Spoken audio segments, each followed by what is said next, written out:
Hola, mi nombre es Priscila Zavala, una de las encargadas del taller de inteligencia emocional para el bienestar mental de la familia, ¿no? Estamos aquí dando continuidad al taller anterior, así que los invito a revisar la página de la Corporación Cultural El Tren para que puedas acceder al taller introductorio. Hoy día vamos a profundizar un poquito más en lo que es el diálogo interno, los pensamientos racionales e irracionales, la comunicación y sobre todo la escucha activa, para que llevarnos también una herramienta y la práctica, ¿no? La idea es entender la relación funcional entre el pensamiento, las emociones y también la conducta. La conducta que puede ser, ya hablamos la vez anterior, ¿no?, de forma automática, parte del sistema familiar, de forma irreflexiva, ¿no?, de forma que sea impulsiva. En cambio ahora lo que estamos trabajando es tomar conciencia de nuestros pensamientos para que estas emociones que hay detrás de cada pensamiento nos generen un tipo de comportamiento más funcional. También es importante aclarar, ¿no?, dentro de este marco, lo importante que es reconocer, ¿no?, por qué hablamos tanto de saber escucharnos a nosotros mismos, del diálogo interno. ¿Qué es esto del diálogo interno? La vez pasada les sugerí que ocupáramos unos días, algunas horas para reflexionar y conocernos a nosotros mismos, pero mucha gente también se pregunta, ¿y esto cómo se hace? Y aquí vamos ya a puntualizar en cosas prácticas. El diálogo interno es un diálogo que tiene que ver con toda esa comunicación que uno tiene a lo largo del día. Durante la mañana apenas uno se levanta y en la noche a la hora de irse a dormir, que son los momentos más álgidos donde uno pone atención a lo que ha pasado durante tu día o a lo que uno espera que pase en el día. Entonces ahora las diferentes investigaciones nos dicen que tenemos entre 30.000 a 60.000 pensamientos diarios. ¿Eso qué quiere decir? Que nuestra mente está continuamente en acción, lo cual es positivo a la hora de poder tener recursos para que podamos utilizar algunos de nuestros pensamientos de forma funcional. Pero también se ha descubierto que las zonas que se activan son zonas también que también lo hablamos la vez anterior, sobre lo que era el cerebro límbico emocional. Entonces aquí ya hay un tema que tenemos que puntualizar. A veces los pensamientos en nuestra lógica puede ser muy racional, lo cual no significa que sea realmente un pensamiento funcional.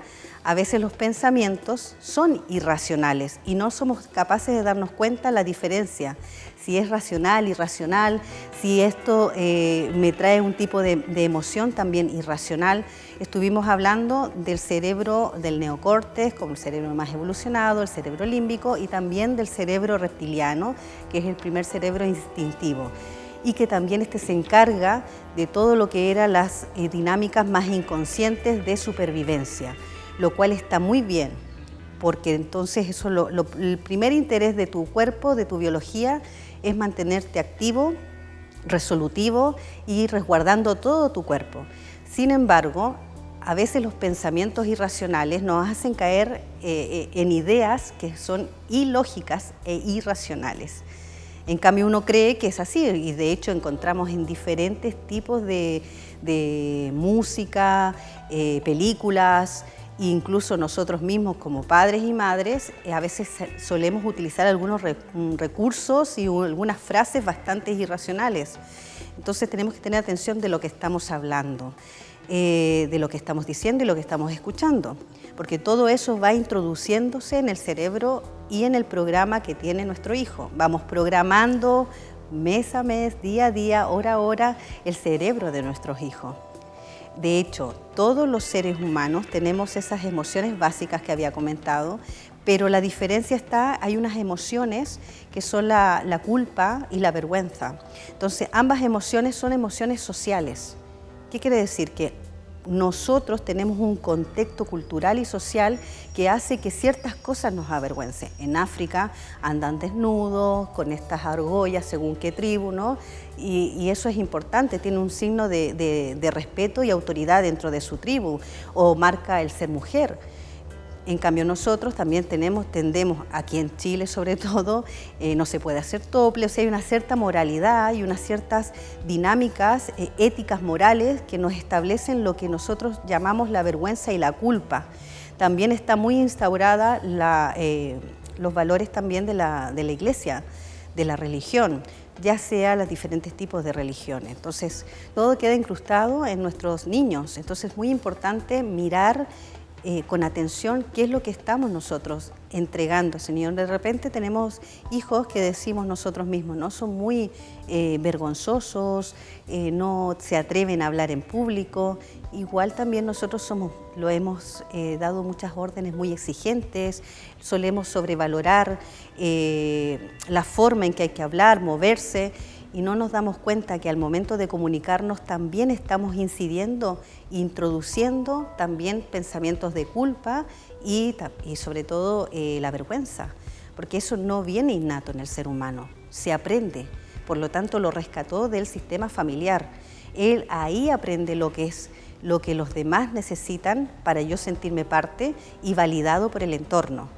Entonces, es muy interesante darnos cuenta, ¿no?, de estas dinámicas que son súper sociales y comunes a la hora de tomar el té, de almorzar, de llevar al colegio a los niños, cuando salen, cómo los recibimos, qué les decimos, porque para nosotros son naturales y poco instruidas, o sea, no estamos pensando cómo lo voy a recibir.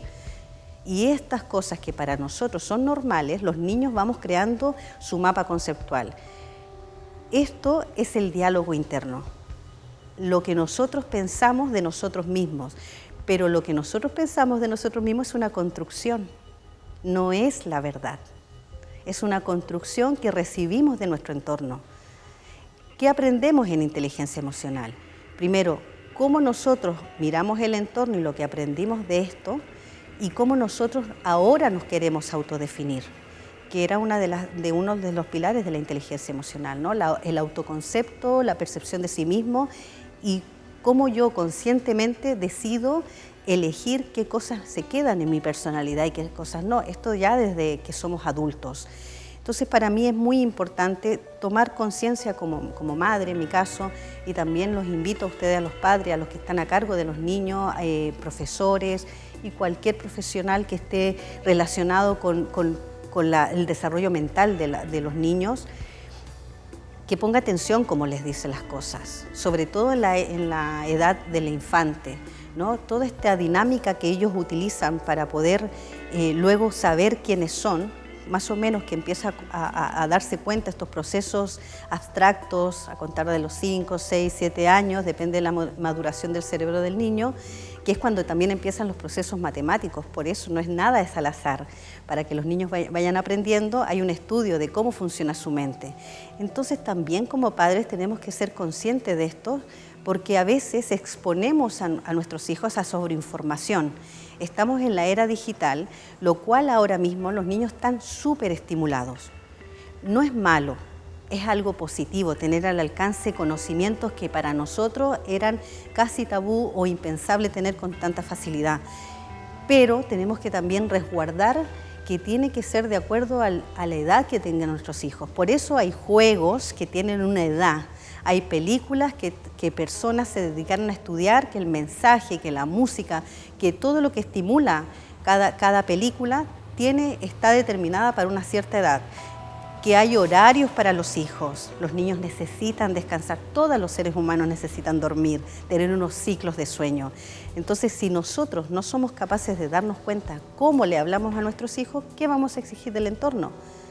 Es muy interesante también saber y documentarse, ¿no?, que todas estas grandes corporaciones que usan, que crean los diferentes aparatos electrónicos, de hecho, no se los pasan a sus hijos. Entonces, quiero que quede como primer mensaje es que a la hora de la comunicación tenemos que ser transversales y darnos cuenta en el entorno en que nos estamos moviendo nosotros y a nuestros hijos, a nuestros, ya sea la edad que sea que tengan en este momento, todo influye, lo está captando, lo está absorbiendo. De hecho, uno de los patrones más importantes y más comunes son las canciones románticas. Ya vamos a escuchar un Maná, cualquier tipo de música reggaetón, el mensaje que hay detrás. Entonces, claro, a cierta edad que no pueden discernir. Entonces se normaliza ese mensaje de lo que es la pareja, de lo que es el sexo, de lo que es el amor. Un mensaje como no puedo vivir sin ti o no existo si tú no estás. Esto en la adolescencia es de bastante reflexión y de comunicar también, porque ellos están ahora mismo muy conscientes de la necesidad de sus pares. Entonces, y tenemos que darnos el trabajo de enfocarnos en eso, porque hoy las estadísticas dicen exactamente que la edad de mayor incidencia en la autolesión es los niños entre 15 y 29 años. O sea, joven, la flor de la vida son las personas que más se suicidan. Vale, por eso vamos ahora también a puntualizar en ese secuestro amigdalar. Si ustedes buscan en Super Google van a encontrar esto del secuestro amigdalar. ¿Qué significa?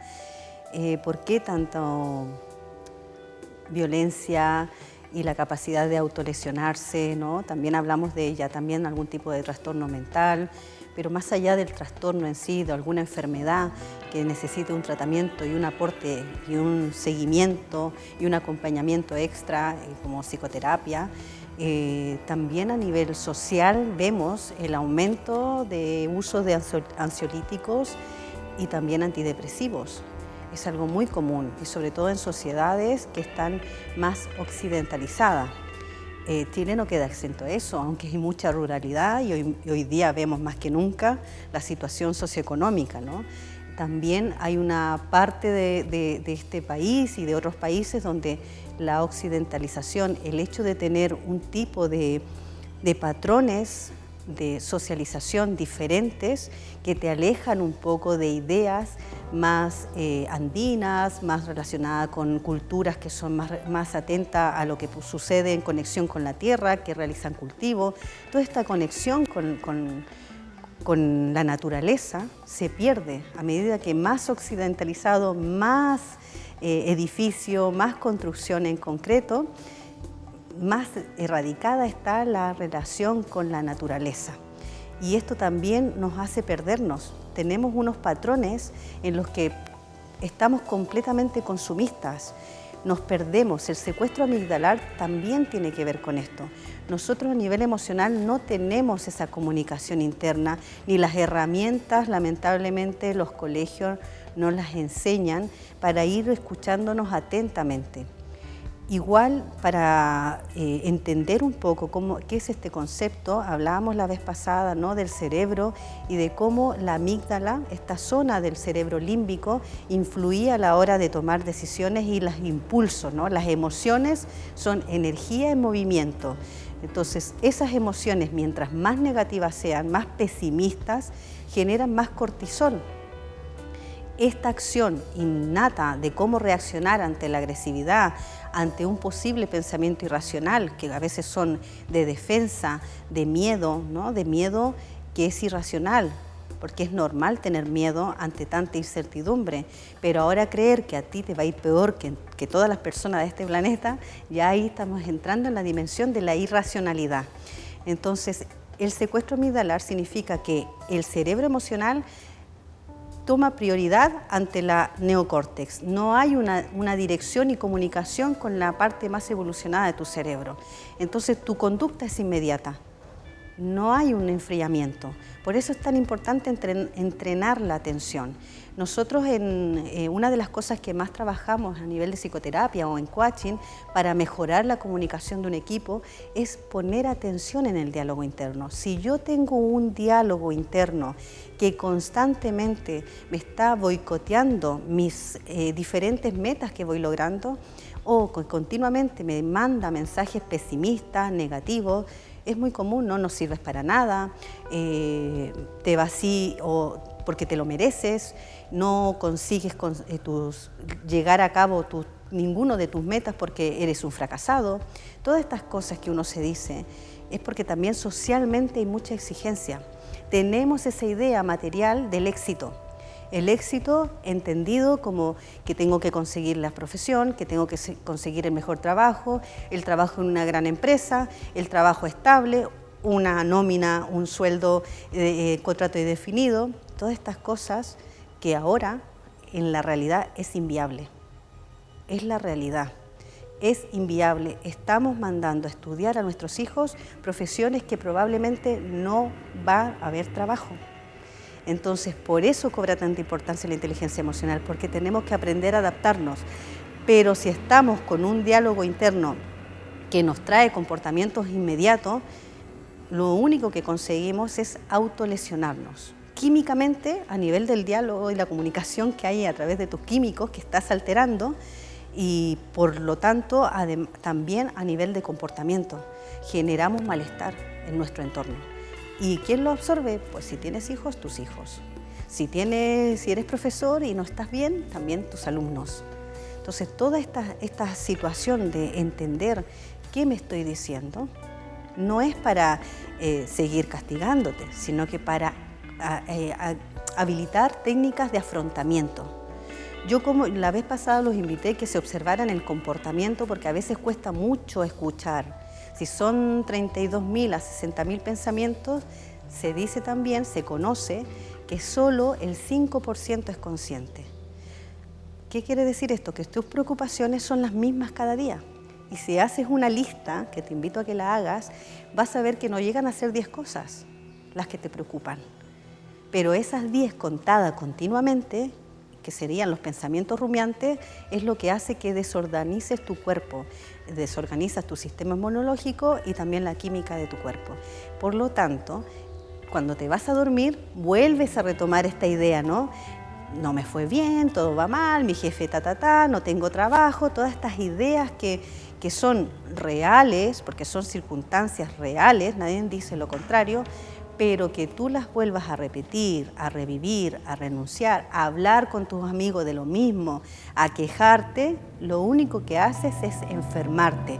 Estos químicos, cuando uno se enfada, se enoja, se frustra, siente tristeza, todo conjugado, porque cada pensamiento también tiene más o menos entre 6 a 9 emociones a la vez. Entonces ya no podemos decir, no, es que estamos siendo irracionales, yo soy racional, no soy emocional. No es real. Hoy ya se sabe que las emociones son fundamentales y que cada pensamiento tiene emociones que vienen y que esa emoción es la que genera el movimiento, el comportamiento. Esto de entrada, entonces, nosotros tenemos que ser capaces de darnos cuenta cuáles son las motivaciones que estoy teniendo, cuáles son mis emociones. De ahí también vamos a rescatar de conocer lo que pasa en mi mente, en mi interior, a la hora de ¿cómo lo hago? Si todo el rato está transmitiendo. Aquí hay un loro que transmite y transmite. Yo tengo que ser selectivo. Decir, vale, esto si hago mi listado y durante mi día ya pensé las 10 cosas que me preocupan, ¿qué hago haciéndolo de nuevo por la tarde? Una cosa es preocuparte y otra cosa es ocuparte. Te invito a que te ocupes y que de esta misma lista mires y digas qué cosas puedo hacer algo y qué cosas ahora mismo no están a mi alcance. Porque también hay que distinguir lo que está en mis manos y lo que no está en mis manos. Si no está en mis manos, entonces, ¿qué tengo que hacer? Pasar a lo siguiente. ¿Realmente esto me compete? ¿No me compete? Entonces, ¿qué hago yo pensando esto todo el día? Ahora bien, uno puede tener una opinión crítica de la sociedad, del gobierno, del presidente, bla, bla, bla. Pero cuando ya estás ocupando toda esta información como parte de tu estímulo de vida y tú te amargas, entonces vamos mal, porque eso es lo que tú estás compartiendo con tu familia. Esto es a nivel de lo yo pienso, yo siento y yo actúo, me comporto, ¿no? Entonces vamos a poner atención que los desafíos están siempre, vamos a discernir, aprender a discernir lo que está en mis manos hacer y finalmente me gustaría que también seamos capaces de valorar el diálogo interno, la autoestima y trabajar también cómo yo me mejoro en esa comunicación intrapersonal, cómo yo me hablo mejor. Si yo he tomado unas decisiones que no son muy acertadas, que no están los resultados como yo me esperaba, tengo la oportunidad de volver a hacer las cosas de otra manera.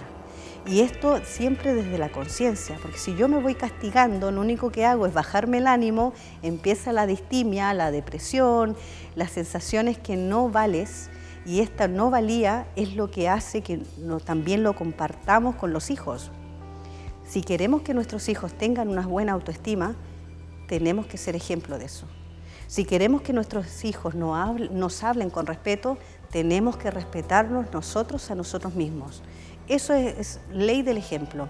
Aquí no es padre Gatica, predica pero no practica. Aquí es yo predico y yo practico, porque los niños son vicarios, el aprendizaje es vicario, es visual. No es, tú puedes decir mucho, la comunicación está clara en las investigaciones ahora. La comunicación verbal incide un 4% lo que digo, un 51% por ahí lo que yo me muevo, los gestos, lo no verbal. Y luego está la paraverbal, los tonos, la capacidad que yo tengo de cambiar, de fluir para que el mensaje llegue más al niño. Entonces, si estamos hablando que en realidad lo que más llega a lo no verbal, significa que el niño te está observando todo momento, en todo momento. Y eso es lo que queremos transmitir aquí. Bueno, entonces lo que vamos a trabajar ahora es la escucha activa. Creo que es muy importante distinguir entre lo que es el oír y el escuchar. El oír es innato. Yo estoy caminando y mi oído oye cosas. Pero escuchar involucra prestar atención, involucra estar atento a lo que el otro transmite. Por lo tanto, empatía es uno de los pilares de la inteligencia emocional, ¿no? La relación intrapersonal. Estuvimos hablando estos primeros minutos, ¿no?, de la comunicación intrapersonal y ahora vamos a entrar en la interpersonal. Pero también tiene que ver con uno, porque si yo no puedo escuchar para dar mi opinión, simplemente escuchar para ponerme en el lugar del otro. Si yo estoy en plan escucho para dar mi opinión, yo no estoy escuchando. Lo que estoy haciendo es buscando argumentos para debatir lo que dice el otro. Esa es la gran diferencia.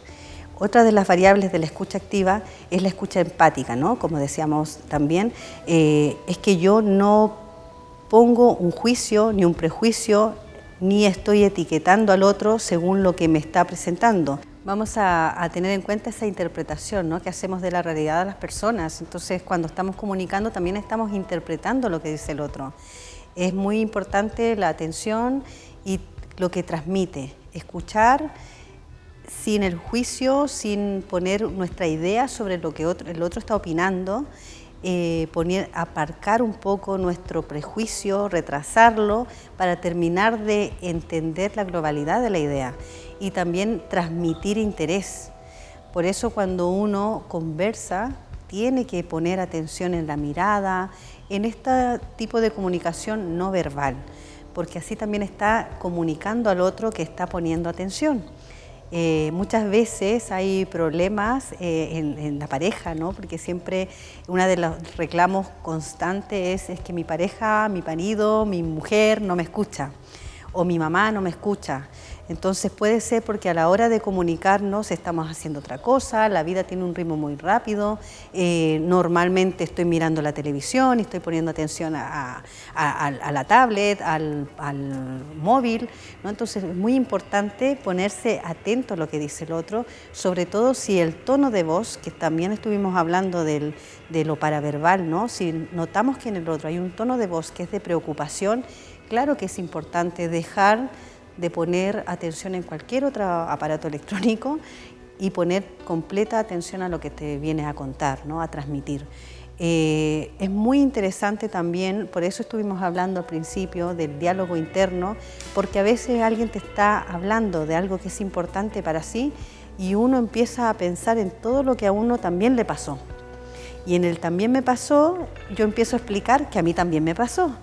Entonces ya dejé de escuchar a esa persona y estoy más interesado en transmitir mi historia que en recibir lo que trae el otro. Esto a los niños les molesta mucho. En general a las personas les molesta mucho si uno está transmitiendo algo importante. A veces, si tenemos una capacidad de comunicación asertiva, podemos decirlo, ¿no?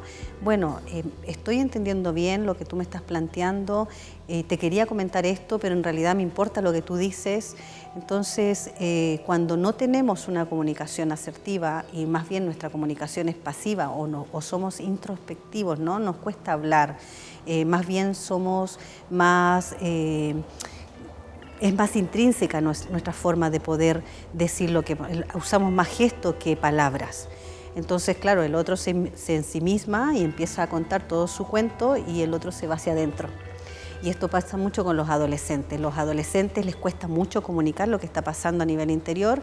Entonces las madres, venga, preguntas. Es casi un cuestionario. ¿Cómo te fue en el cole? ¿Qué hiciste? ¿Qué aprobaste? ¿Qué escuchaste? Entonces todas estas cosas agobian, no facilitan la comunicación.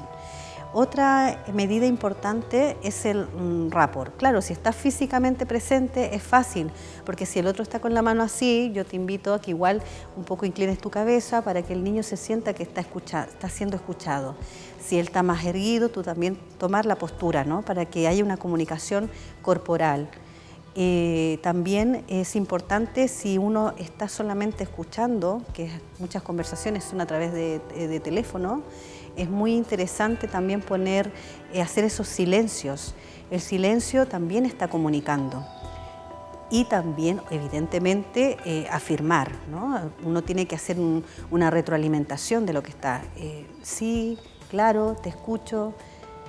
Una vez que haya un silencio, recién introducir tu respuesta, si es que hay una respuesta, porque a veces el otro está necesitando comunicar algo que le pasa a él y que le necesita ser escuchado, no necesita tu solución.